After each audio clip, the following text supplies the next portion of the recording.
Hello, my friends. This is Lynda Lippin, and welcome to the Pilates Goddess podcast. Well, hello, everybody, and welcome back once again to the Pilates Goddess podcast. This is your host, Lynda Lippin, and today we are continuing our deep dive into the Pilates Mat exercises. And for the first time in the series, I am doing multiple exercises in one episode.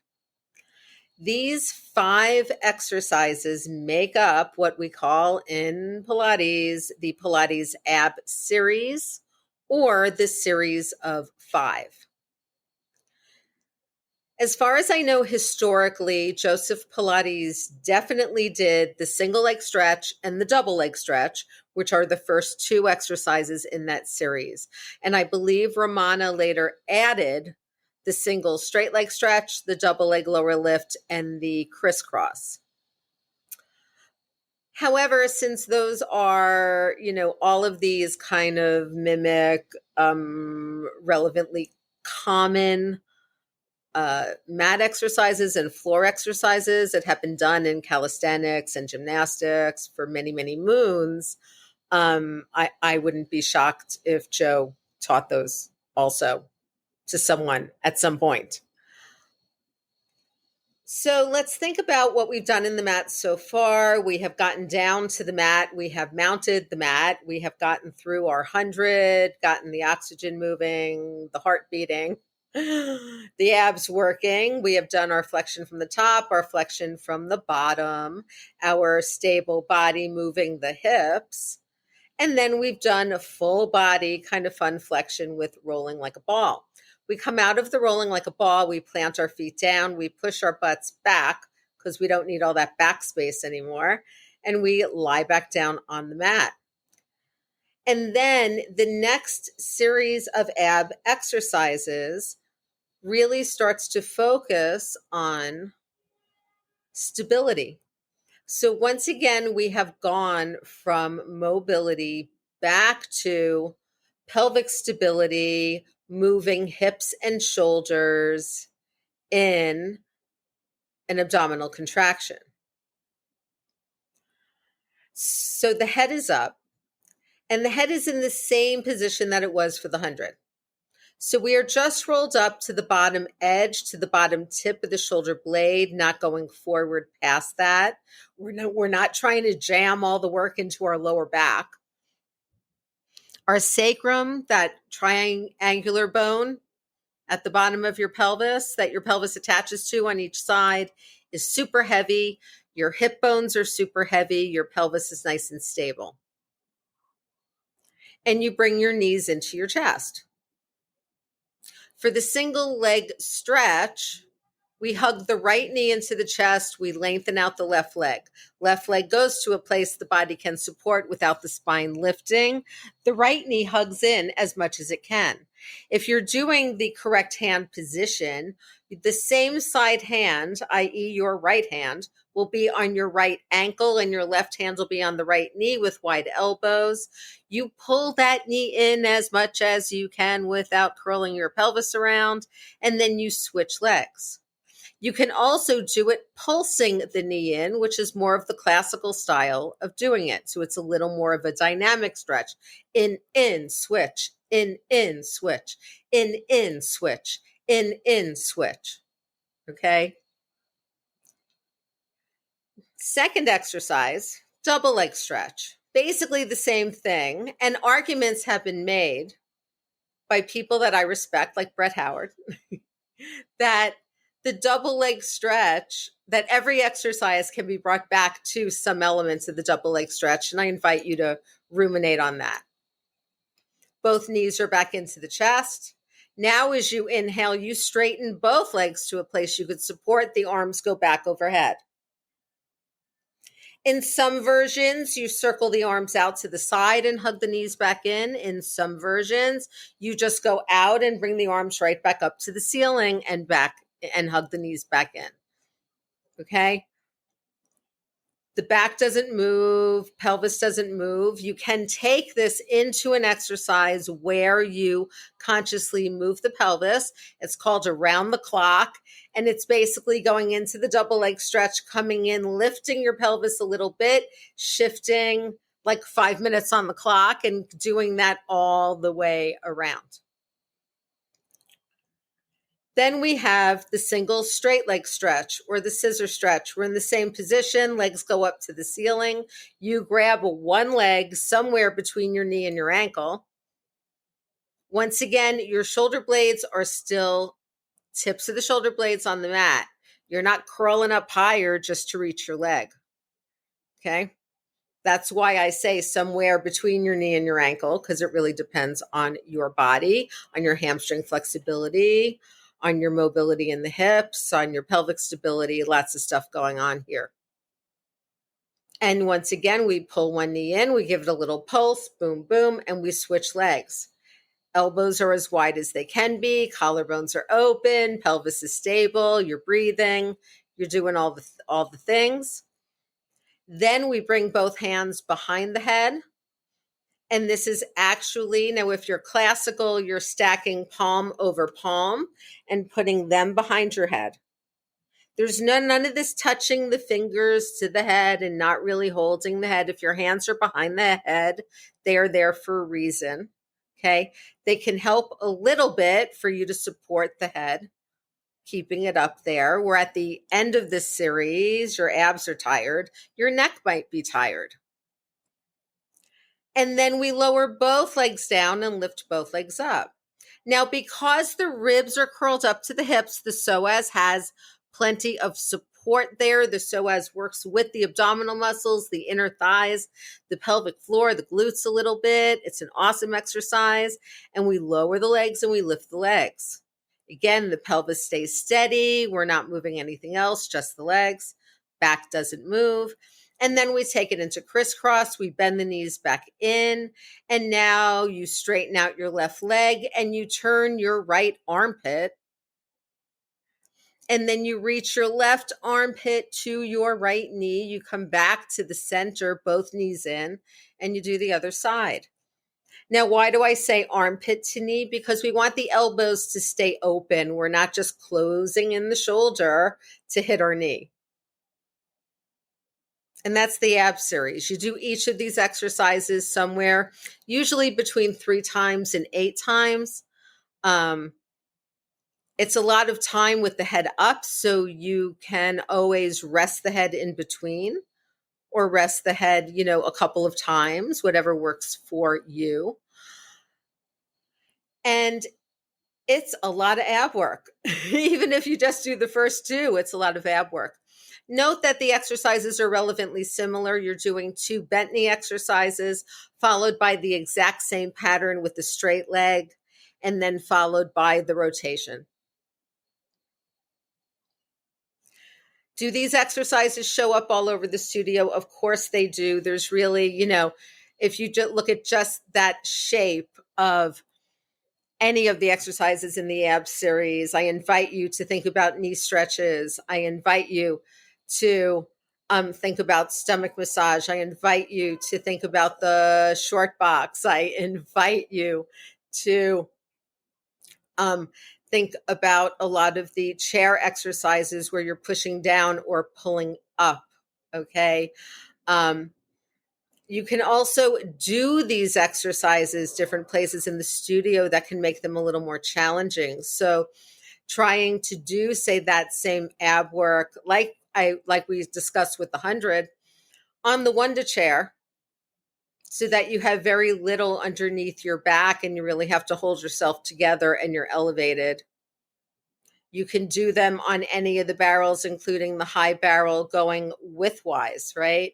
So that you're actually laying with your spine on top of the hump and doing it, which, requires, again, a lot of control and a little bit of extra work in finding flexion because your spine will want to move forward on top of that hump.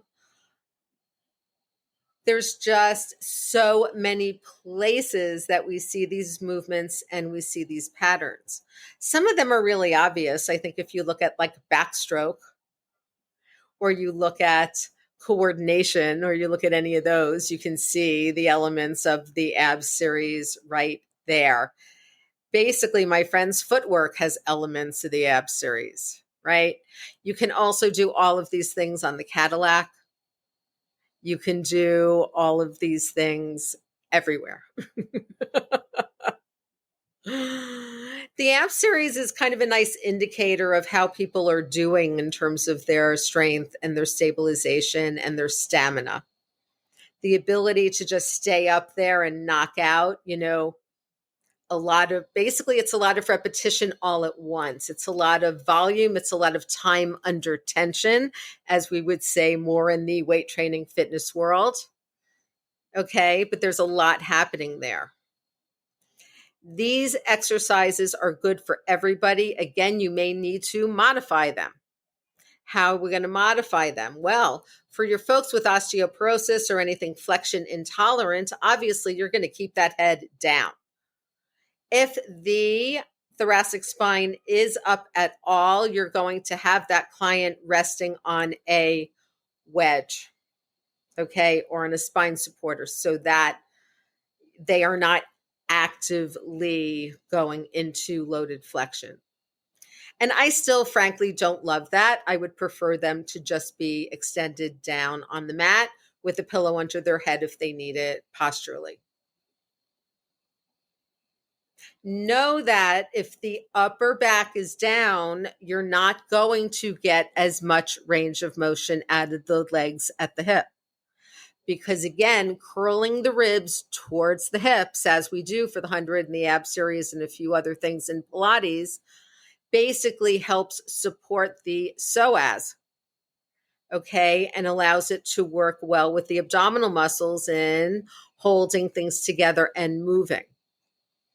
Once you bring the upper back and the ribs down, then really you are putting a lot of pressure into the hip flexors and to the abdominals. And all that means is people need to be more mindful of where their backs are and just making sure their back stays in place as they're moving their limbs, period, end of discussion.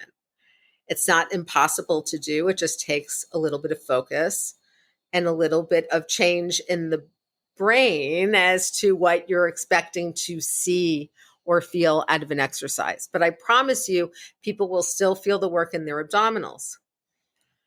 Now, you can also take that exercise and flip it to a different relationship to gravity. I invite you to think about the going up front or the front lunges on the chair and single leg stretch, right?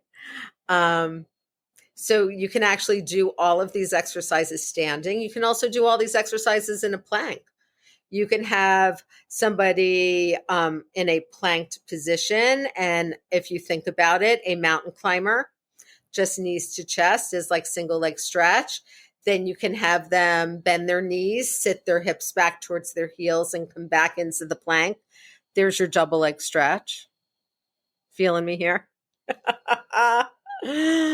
You can have them lift their hips up to the ceiling and alternate kicking one leg back behind them. There's your single leg scissor, okay? You can have them bring their feet together and kind of ripple through to a plank and go back up into a hip hinge. It's very similar to the double leg lower lift. And then you can ask people to do a mountain climber, bringing their knee to their opposite shoulder, which will be relevantly similar to criss-cross. You can also have people on all fours reaching opposite arm and leg like a bird dog, and then bringing their elbow and knee together under their bodies and coming back out. And that is a great strength building way to do criss-cross in a different relationship to gravity. Still working with the rotation, osteoporosis safe, flexion intolerant safe. Okay, so you want to think about how you can do this. If you've got somebody who can't stand up and they're sitting in a chair, have them lift one knee and bring it into their chest and bring it down, right? Have them straighten a leg and lift it up and put it down. Like, we can work with people wherever they are in these exercises. Now, if you have somebody with a hip replacement, they're actually going to be fine. You just want to be mindful that they not go too far past 90 degrees of hip flexion. Not that people with hip replacements can't physically go past, because they can, but it will start to stretch things out a little too much and can destabilize their hip. When somebody has a joint replacement, I discuss it as being like a refurbished part or a refurbished piece of electronics. Okay. It works. It's great. It's got some new pieces, but it's still not brand new. So it might not last as long as the brand new thing. It might need a little coddling here and there. Okay. And that's how I want you to look at your body or your clients' bodies if they have joint replacements. Not that they can't do shit, because they can. You can. But you just want to modify those things a little bit to get as much life out of that new joint as possible. I also want to remind you that typically these replacements only last for about a decade or so. So, we want to kind of treat them with kindness and compassion and allow them to last as long as they possibly can.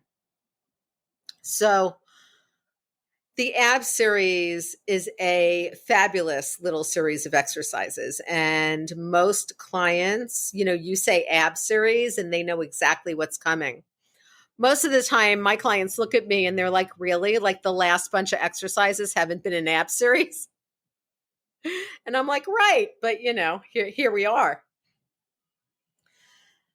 I encourage you to do the ab series. I encourage you to teach the ab series. I encourage you to look for the patterns of the ab series throughout the studio, because you will see them everywhere. You will see them in footwork, single leg footwork, right?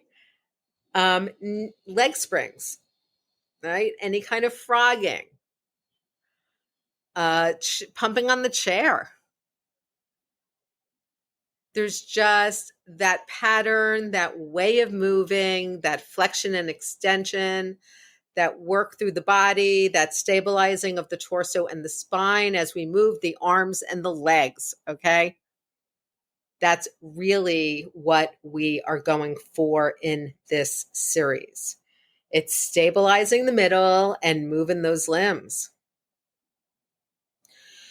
If you've got somebody with healthy hips, healthy spine, do not shy away from letting them hug those knees as far as they can. Allow people to work through the largest ranges of motion that they can safely work through and comfortably work through. It is important that people work their mobility and their stability. Sometimes we get caught up in one or the other, right? Sometimes we just want people to be so stable that we never let them move. And sometimes we want people to be so mobile and focus on stretching that we don't give them the proper basis of stability in order to get that kind of range of motion that they need to get. And when I'm online, I see a lot of questions about what do I give golfers and what do I give tennis players and what do I give whatever. And I'm here to tell you that basically, if you just give them the series, like if you just teach them Pilates, seriously, I'm not joking and I'm not being facetious, but look at the exercises that we've done so far. And now we're going to be getting ready to sit up and do some seated exercises. Yeah. So far in just the mat, we have worked on breathing. We have worked on torso stabilization. We have worked on hip and shoulder mobility. We have worked on mobility of the spine from the top and the bottom and from both ends. We have gone into some rotation. We have moved the arms forward, out to the side, back overhead. So far, we're only, basically, you could argue that we're less than 10 exercises into the mat, my friends. Let's just go with that. less than 10 exercises into the mat, and we have already done all of that work. All of that work. So if you're working with, your golfers, your tennis players, your whatever, and you know that they need to work on their pelvic stability and they need to work on the lift in their spine and they need to work on their rotation and they need to work on their hip and abdominal strength, we're already doing that. We're already doing that in just the first few exercises of the mat, right? So we've got your 100. We've got your roll up, your roll over, your one leg circle, you're rolling like a ball, and your, either your single and double leg stretch, which is 7 exercises, or the full ab series. So currently we've just got 10 exercises. I got to tell you that if your clients just did those 10 exercises, along with a little, back bend extension on a daily basis, they would get so much stronger. It would really be so helpful in their lives. And you know how long it takes to do those 10 exercises? Less than 5 minutes. Seriously. If you're just doing them on your own and knocking through them, that's how long that takes. So I encourage you, seriously, to drill through the classical mat order as we're going through it here, because it will help you in your teaching. And start to think in your brain, oh, what is this shape? What are we working here? What else works this in the system? Where else do I see this pattern? Where else do I see this movement? And that will also give you some ideas of what else you could do with your client, right? Like, I'm bored of doing this. I want to do something else. Well, you still want to work on these things. Here are the 40 places you could do that in the Pilates studio. All right. So lots of food for thought today. Next time, I'm actually going to take you through 4 exercises. We're going to go through the spine stretch, the open leg rocker, the corkscrew, and saw. And that will then bring us to moving to our stomachs. So when I see you, or not really see you, when I talk to you on Tuesday next week, we will be discussing the seated exercises, another rolling exercise, and some rotation of the pelvis and some rotation of the upper rib cage. So have a fabulous rest of your day. Have a great weekend, and I will talk to you soon. As always, if you love the podcast, do a girl a solid and leave a rating, and if you can, a written review. You can do that on Spotify. You can do that on Apple Podcasts. You can do that on Podchaser. Links are in the show notes. Or if you happen to be listening on one of those right now, just go ahead and click the 5 stars. So have a great one, and I'll talk to you soon. Bye. Thank you so much for listening to the Pilates Goddess podcast. Music brought to you by Nerd Salad. Please leave a review on Apple Podcasts, especially if you liked it. And please like, share, and subscribe wherever you listen to your podcasts. Thanks.